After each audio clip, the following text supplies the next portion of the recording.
नमस्कार, स्वागत है आपका अपने YouTube चैनल टीचिंग ट्रिल्स में। टीचिंग ट्रिल्स एक ऐसा स्थान है जहां सीखना सिखाना होता है हमेशा बहुत ही मजेदार और आसान। अक्सर आपने अपने स्कूल में छोटे बच्चों को, नर्सरी या उससे भी छोटी क्लास को, एक उनकी फेवरेट राइम पर डांस करते हुए देखा होगा, या YouTube पर आपने वो वीडियो देखी होगी, ना ना ना I am so happy, clap, clap, clap your hands, stomp, stomp, stomp your feet, यानी कि clap, stomp your feet, swings, laugh। तो ये सारे वर्ड्स क्या हैं? ये सारे शब्द क्रिया हैं। वे क्रिया जो एक्शन वर्ड्स के नाम से हमारे छोटे बच्चों को इंट्रोड्यूस कर दिए जाते हैं। तो जरा सोचिए, जो चीज हमें बहुत छोटेपन में सिखाई जाती है, बड़े होकर के वो हमारे लिए मुश्किल क्यों बन जाती है। आज हम बात करेंगे क्रिया की। हम सभी जानते हैं कि जब हम वाक्य बनाते हैं तो उसमें 3 अंग होते हैं, कर्ता यानी सब्जेक्ट, कर्म यानी ऑब्जेक्ट, और तीसरा होता है वर्ब यानी क्रिया। तो एक वाक्य में कर्ता, कर्म और क्रिया तीनों ही होते हैं। लेकिन कभी कभी क्या होता है कि बच्चों को उन्हीं क्रिया के भेदों को समझने में कठिनाई होती है। जी हाँ, हम बात कर रहे हैं अकर्मक और सकर्मक क्रिया की। तो आज हम बात करेंगे, इसी क्रिया की पहचान आपको बताएंगे, कोशिश करेंगे कि सरल तरीके से विद्यार्थी इसको समझ सके और उनको इस कॉन्सेप्ट को समझने में परेशानी ना हो।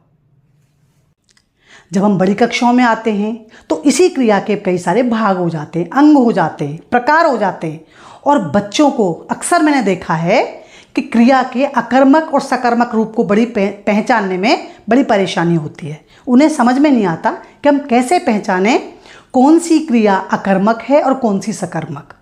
तो आइए आज के वीडियो में हम बात करते हैं और हम कोशिश करते हैं कि आसान तरीके से हम बच्चों को ये समझा सकें।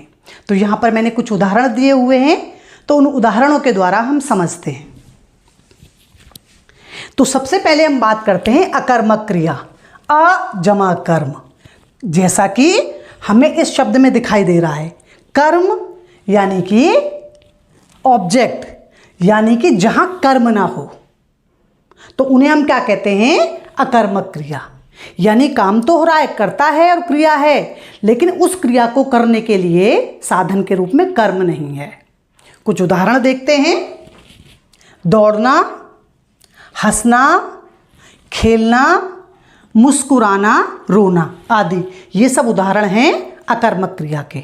अब वाक्य के द्वारा हम इसको आसानी से समझते हैं, या हम आसान भाषा में कह सकते हैं कि जब क्रिया लगा करके हम कोई प्रश्न पूछते हैं और हमें क्या शब्द लगा करके प्रश्न पूछने पर जब उत्तर मिलता है, तो हम जानते हैं कि वो सकर्मक क्रिया है। लेकिन क्या शब्द लगा करके हम जब प्रश्न पूछ रहे हैं और उत्तर हमें नहीं मिल रहा है, तो वो है अकर्मक क्रिया है।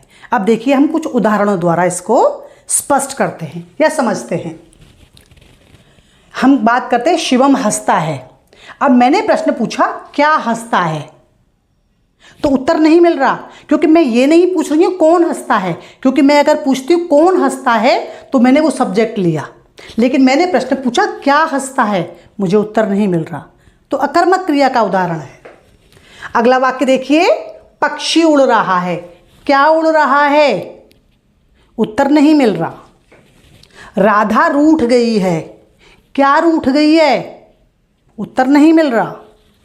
वह रोने लगा। क्या रोने लगा? उत्तर नहीं मिल रहा, क्योंकि यहां पर ये नहीं हम पूछ रहे कौन रोने लगा, प्रश्न हम पूछ रहे हैं क्या रोने लगा, क्योंकि क्या क्या है? कर्म है, और यहाँ कर्म का अभाव है, यहाँ कर्म नहीं है। रेलगाड़ी चलती है। क्या चलती है? नहीं उत्तर मिल रहा। कौन चलती है? हम नहीं पूछ रहे। वन घट रहे हैं। क्या घट रहे हैं? नहीं पता। नरेश पानी पी रहा है। क्या पानी पी रहा है? नहीं पता, क्योंकि पानी पीना अपने आप में क्रिया है, पानी कर्म नहीं है। बच्चा सो रहा है। क्या सो रहा है? तो हमें उत्तर नहीं मिल रहा है, क्योंकि जब हम पूछेंगे कौन सो रहा है, कौन पानी पी रहा है, तो वो सब्जेक्ट आ जाएगा, वो कर्ता आ जाएगा। लेकिन हमने इसमें प्रश्न कर्म की जगह क्या लगा करके पूछा है, और जब हमने क्या लगा करके पूछा है तो कर्म नहीं है, इसलिए हमें उसका उत्तर नहीं मिला है। तो आपको ये समझ में आ गया होगा कि अकर्मक क्रिया किसे कहते हैं। अब हम बात करते हैं सकर्मक क्रिया की। स जमा कर्म, यानी जहाँ कर्म जुड़ा हुआ हो, यानी कार्य करने के लिए हम कर्म की सहायता ले रहे हैं, तो वो सकर्मक क्रिया कहलाएगी। अकर्मक क्रिया के कुछ उदाहरण देखे थे और उन उदाहरणों द्वारा आपको स्पष्ट हो गया होगा कि अकर्मक क्रिया किसे कहते हैं। अब हम बात करते हैं सकर्मक क्रिया की। अब जैसा कि इसके साथ जुड़ा हुआ है सकर्म, यानी जो कर्म के साथ है, यानी जिस वाक्य में कर्ता, कर्म और क्रिया तीनों हैं, तो उन्हें हम सकर्मक क्रिया कहते हैं। अब देखिए कुछ उदाहरणों द्वारा हम इसको समझते हैं। तो पहला उदाहरण है रुचि फल खाती है।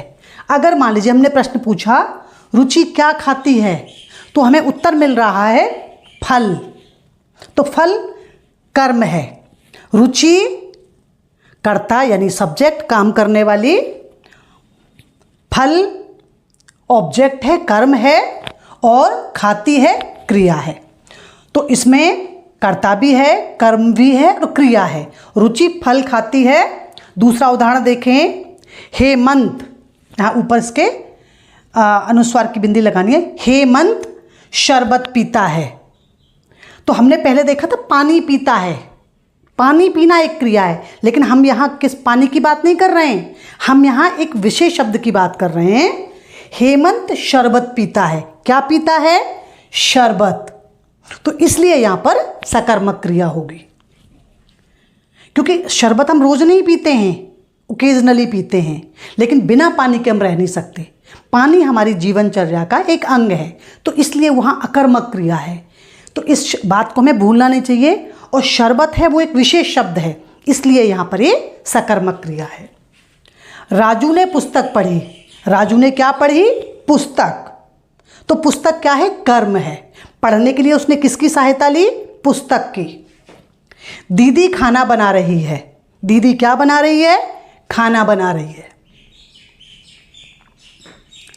माँ ने एक कविता लिखी, माँ ने एक कविता लिखी, माँ ने क्या लिखा, कविता लिखी। ठीक है, तो ये सारे जो शब्द हैं ये आपके सकर्मक क्रिया के उदाहरण हैं। तो मैं आशा करती हूं कि अब आपको अकर्मक और सकर्मक क्रिया का जो भेद है वो स्पष्ट हो गया होगा। असेसमेंट हमारे पठन पाठन का एक आवश्यक अंग है। जब भी आप कोई कॉन्सेप्ट करवाएं तो उसका असेसमेंट ज़रूर लें। असेसमेंट मौखिक हो सकता है, रिटन हो सकता है। छोटे बच्चों के लिए आप कोई फ्लैश कार्ड दिखाइए और उससे पूछिए कि यह किसका चित्र है। जैसे मान ली लड़की है, पढ़ रही है, या लड़की खाना खा रही है, लड़की खेल रही है, तो इस प्रकार के चित्र दिखाइए, उससे वाक्य बनाने के लिए कहिए। या छोटी क्लास है तो उन बच्चों से कहिए कि वो अपनी दिनचर्या लिखें, अपना डेली रूटीन लिखें, 5 लाइनें लिख सकते हैं, और उनसे कहिए कि उसके बाद वो वहाँ पर क्रिया अंडरलाइन करें। बड़े बच्चों के लिए आप कार्यपत्रिका दे सकती हैं, उसमें उनसे कहिए कि क्रिया के वो भेद बताएं। उसमें अकर्मक क्रिया होनी चाहिए, सकर्मक क्रिया होनी चाहिए, द्विकर्मक क्रिया हो या नाम धातु क्रिया हो, तो उनके लेवल के अनुसार उनको कार्यपत्रिका दीजिए। तो मैं आशा करती हूँ कि ये वीडियो आपको पसंद आया होगा। अपने दोस्तों के साथ इसे शेयर कीजिए, और यदि चैनल पर नए हैं तो प्लीज़ चैनल को सब्सक्राइब कीजिए। कमेंट में अपनी राय ज़रूर लिखिए। तब तक सीखते रहिए, सिखाते रहिए, और मिलते हैं एक नए वीडियो में। तब तक के लिए धन्यवाद।